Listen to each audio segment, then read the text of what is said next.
September 2021 recommendations. So I'm having a good month, obviously. I'd just like to say your girl finally got a job, so that's all I'm going to mention about that. So I'm having an amazing time, and my mental state is definitely better, for multiple reasons, so that's awesome. Alright, the yes section, Classroom of the Elite. This is about a school that is for the most elite of the elite as far as brain power goes, and they learn how to stay on top, so to speak. Sweet Girl, man, the twist of this movie is so good. I didn't even see it coming. I low-key wanted to cry when I found out about it, because it honestly came out of nowhere. Like, the signs are there if you're paying attention with a rewatch, but otherwise I don't think you would pick up on it, but I don't know. Hell, this this husband tricks his wife into becoming his submissive property by making her think they're literally being held by killers. Don't worry, she gets him back, so it's okay. Blast from the Past, a movie starring the wonderful Brendan Fraser. This movie is really cute. It's about his parents thinking there was a nuclear war. So they built a very impressive, by the way, bomb shelter underneath the ground. Like, it was so impressive that it was unreal. They put a little time lock on it so they wouldn't be tempted to open the door for 30 years. So the door opened and they decide to go out. And then to get more supplies, they just send him out there. And he wants to find a possible wife. And it's really cute, actually. He's like the perfect dude. Bob Ross, Happy Accidents, Betrayal, and Greed. I'm very big on Bob Ross. Like, I like Bob Ross, the whole idea of him. I like it. So I was excited to see this documentary that allows us to get a more personal look into his life and some sad things as well. His son is just as talented as him, and I find it very sweet. And then you find out a lot of bad things about the company that makes you not want to buy anything from them anymore. I'm not gonna lie. Alright, Strange but True. Man, this was heartbreaking. A girl is so in love with her dead boyfriend, she thinks she's pregnant with his baby, even though he died 3 years prior. You find out that it was because the old man that she was staying with roofied her and raped her, and the family finds out about this but decides to treat it as if it is their family, and they don't actually tell her in the movie that that is what happened, because they know how strongly she feels that it is her ex-boyfriend's baby, even though it's not. Like, it's really sad, man. The Secret Life of an Exchange Student. An exchange student has almost every issue under the sun, to be honest. Love, crazy friends almost getting murdered by people, and so on. But it's all lighthearted, of course, because this is a comedy. Special effects. This director kills this girl on camera because he was trying to record them having sex, and decides to film a whole movie around this because it's actually a really crazy idea, honestly. My Roommate is a Cat. Man, this was adorable wholesomeness, and I love it so much. About the love of a cat and how owning one is such a joy. My 3 really help me on a daily basis with my mental health, so would recommend having some kind of pet. Hamster, dog, fish, whatever. They are just enlightening creatures. The Old Ways. This isn't actually a really creepy movie about a woman getting a demon out of her. Some scenes had my stomach hurting, to be honest, because they were like, ew. Afterlife of the Party. After a girl dies, she becomes a guardian angel to help everyone move on, and it's actually a really touching movie and story, and I had to cry at the end of it, to be honest.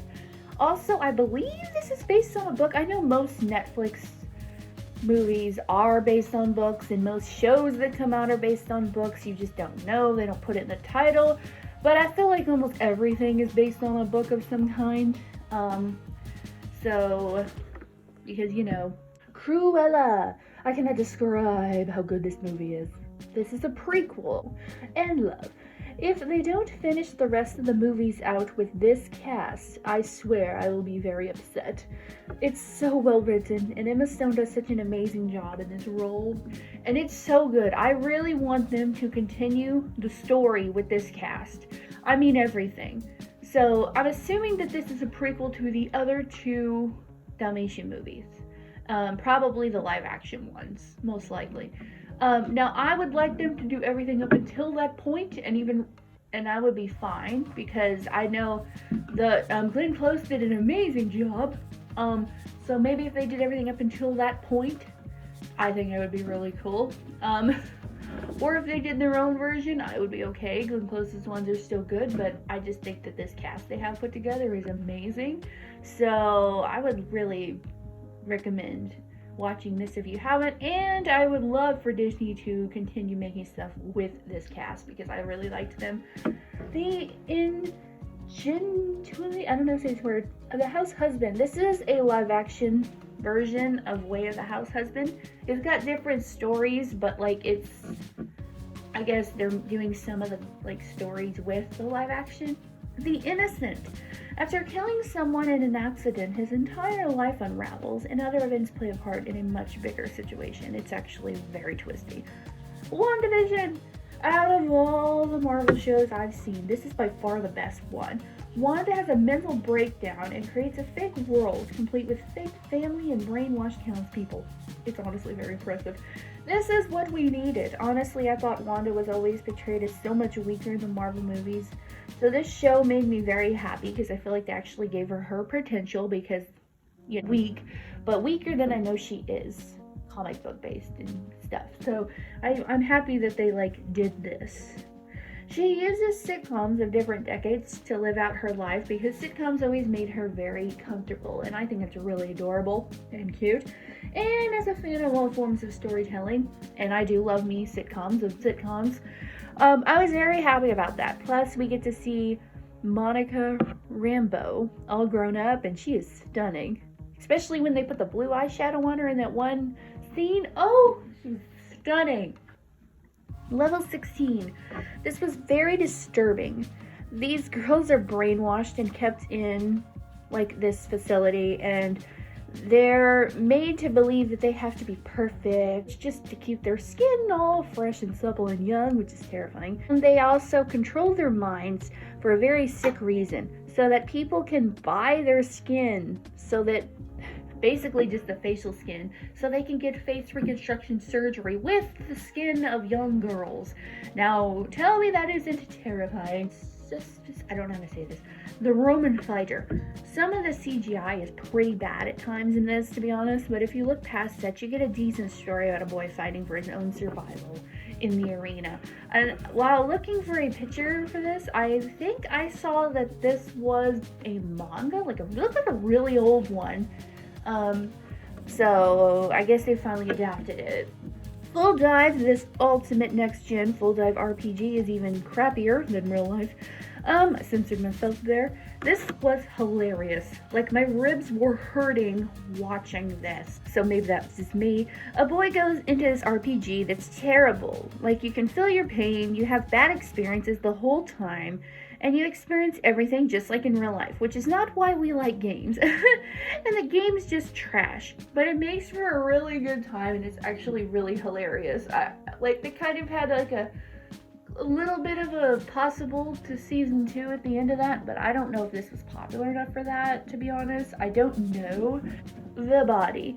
On Halloween, a hitman goes out to kill because he blends in perfectly this way. It's honestly very smart if you think about it.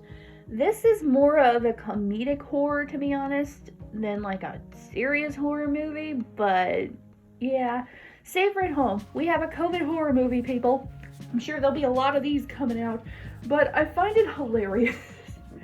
So, after taking drugs, a group of friends that are having a online party, a group chat or something, they have an accident, and then it escalates extremely, and then they find out it's for no reason at the end. One Punch Man. I finally got around to finishing this show, and it's so good. I started this, I don't even know how long ago, and I finally finished it. I find it hilarious because they took the overpowered trope that you see a lot in the anime and flipped it in a nice way so that he's so depressed that he's so powerful. I think that's a really nice balance, because he's so powerful that at least he's having an existential crisis, so at least they gave him some depth, and I really like that. I think it's really nice, and Saitama and Genos can get it. They're both really fine. Tragedy Girls. 2 girls obsessed with killers and all things horror start to turn their town into a giant death trap. This crap is extremely bloody, by the way, but it's done in a comedic fashion, but it's actually really freaking terrible. Pretty Boy Detective Club.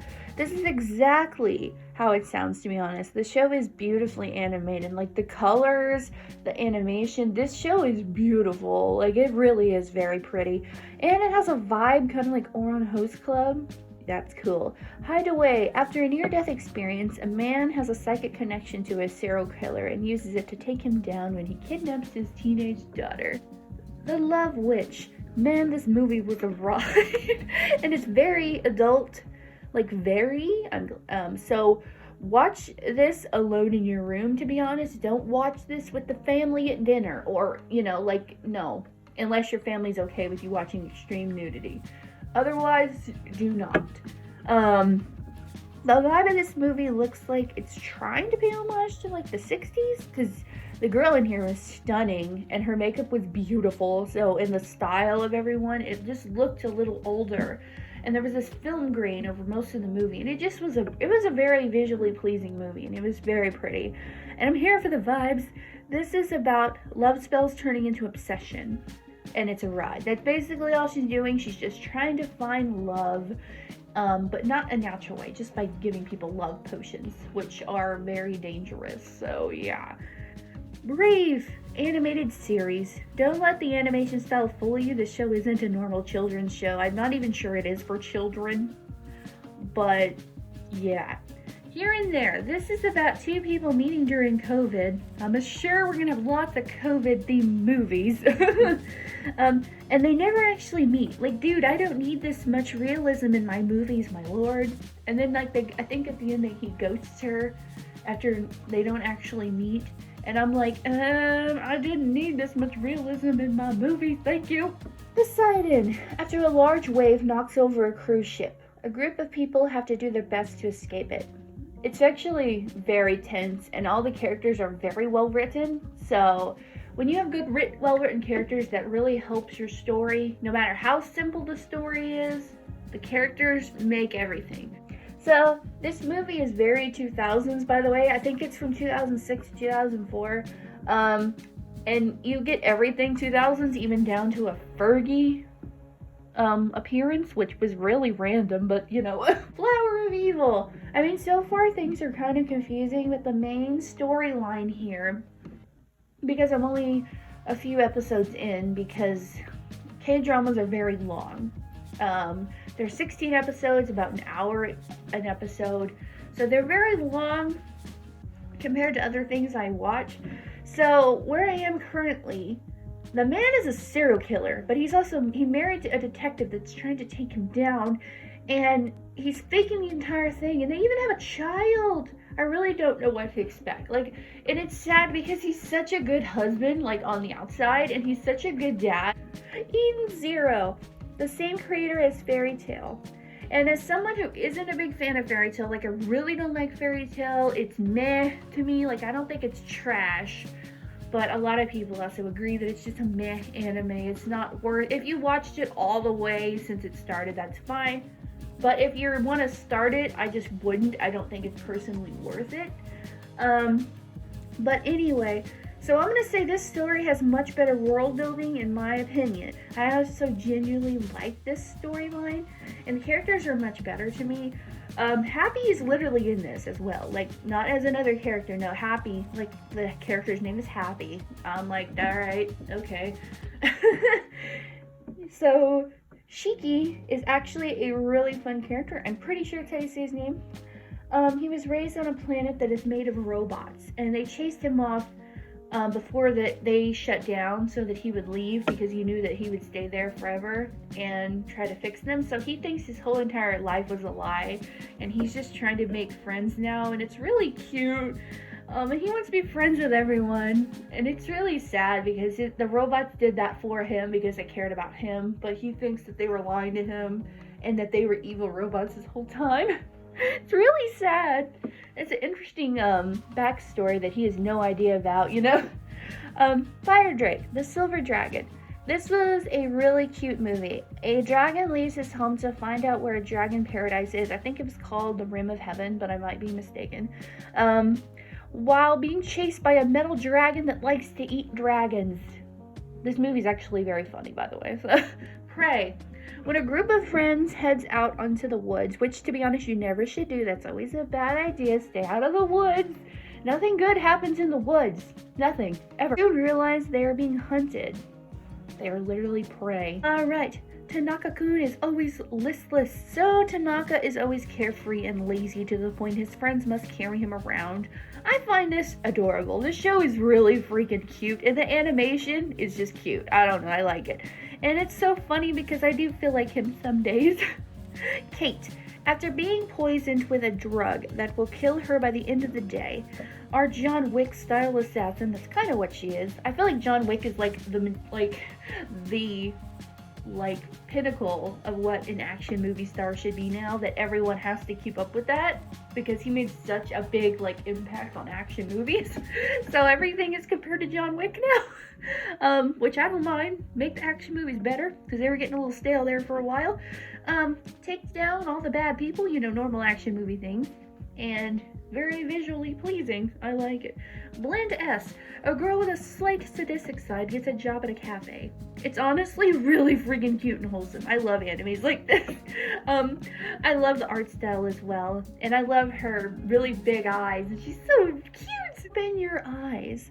A girl wakes up with no memory of her life before. She's at a school for many people like her. But things don't add up. It's not really a school, it's kind of like a program, but it looks like a school, if that makes sense. You find out she was actually in a coma the whole time, but other things don't make sense, and there's a whole lot of other stuff, writing on it.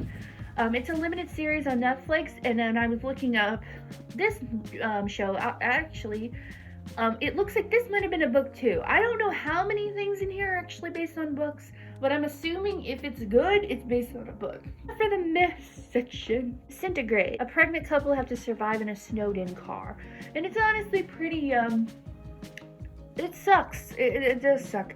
Puka. This crap was actually creepy. The movie itself isn't creepy, but this suit literally takes over this man's mind and body, and I just found it creepy. Black Island. On this small island, the family drama fully takes over this poor island. I like the aesthetic of the small island kind of feel that they helped create in this show. I thought it was interesting. I enjoy the dark twists of this and stuff. You won't see it coming, but I'm just saying, Nice books. A modern take on Hansel and Gretel. Boy who likes to write horror stories because he's very into horror, is kidnapped so that he can write stories for the witch. Actually, I looked up, and this one looks like a book as well. Which is fine, that's cool. So I like the aesthetic of this little world they built in here and everything. But at the beginning, the only reason the boy runs away from his home is because his family's like, I wish we had a normal kid, because he likes to write horror stories. I don't understand when parents say they want normal children. The normal child that they're referring to is the one who goes out with their friends, who possibly gets in trouble. What normal kids do. And I don't understand that. And they want them to be in sports, because I've actually had a couple experiences with this in my family personally. Okay, Kissing Booth 3. I was a big fan of the first one. I read the first book. I own the first book. I actually really liked it. I planned on buying the whole trilogy. However, the second one was okay, but it kind of started to ruin it for me. But this entry was a no. The ending where Elle and Noah's relationship is honestly the best part because it ends. I don't think they were necessarily a great couple. I think they were an okay couple, but I liked the characters, so I stayed with it. Blood Games. This whole film is why I fear rednecks. I do, I'm sorry. I went to school with a lot of them, and they're terrifying people. So I'm sorry if I'm comparing my personal experiences to everyone, but I'm just saying. Now, a group of trash starts hunting down these girls like animals for very stupid reasons. There's some reasons behind it, but their reasons are so stupid that it doesn't justify the means at all. And I'm just like, oh my lord. Now the no section. Mars Attacks. I knew what I was getting into with this one because everyone makes fun of this movie. And I should have minded my own business. I should learn to mind my own business. But I like to see things for myself like an idiot. But with this one, I really should have. I really should have minded my own business. Now, I saw it I've always wanted to see it, even though I've heard it's bad. Well, I finally did. And dude, I couldn't tell if this was supposed to be funny. It wasn't funny, but it was unironically funny most of the time, and I don't know if that was intentional or not. So, yeah. Cinderella. Oh, Lord. This is new. This is like, it came out this month. So, 2021 Cinderella. Oh, Lord, this, oh, God.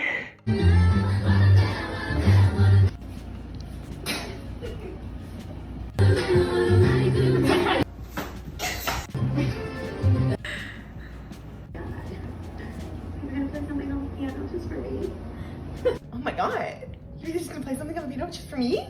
I would rather die. I don't care. I'd rather die.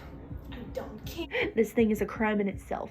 Now, I'm not comparing this to this Disney Cinderella, because Cinderella is a story that has literally been remade so many times, and I think there's many good versions of Cinderella, because almost every country has their own version. There's many different versions. There's a Grimm version, you know, there's all kinds, and it's just one of those stories that you can do a lot with it, just like they've done with Snow White, Sleeping Beauty, and so on. So I'm not comparing this to the Disney Cinderella, because this is not Disney Cinderella. So I'm not comparing that to that, and there is no nostalgic tie-in, because I'm not comparing it to Disney Cinderella, because it's not Disney Cinderella. The music is all modern, but they don't go with the theme. Now, when I saw a musical, I think that musicals do better when they have an original soundtrack, personally. Now, I do think they had 2 songs in here that were originals. The rest were modern songs that did not fit at all. It was horrible, and they were oddly placed. The only thing I did like about this movie, I thought the casting was very good. I thought everybody looked pretty, and they were gorgeous. And I think the casting was very good for this movie, and that's the only thing I will commend it for. May cause you tears. Go ahead, release your fears. Go ahead, release your fears. Oh, that was great. Super convincing. Leaving you behind if you Leaving you behind if you can. just staring you in the face. You in the face. Hey.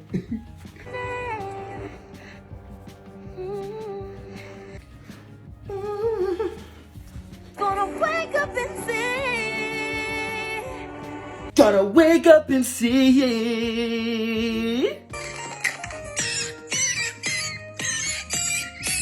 Alright. At the moment of recording this, Kenny is putting out her video on it today. And I am so ready to hear what she has to say about this movie. It looks expensive and cheap all at the same time. I don't even know how to describe it to you. My main goal for the future is to keep my true otaku self away from my work so I appear as normal as possible. Remember, rinse it, roll it, and touch it. It's like he's trying to speak to me, I know it! You know, you're really cute, but I don't know what you're saying! Oh, his name is Hebo, but this outfit says Hebro.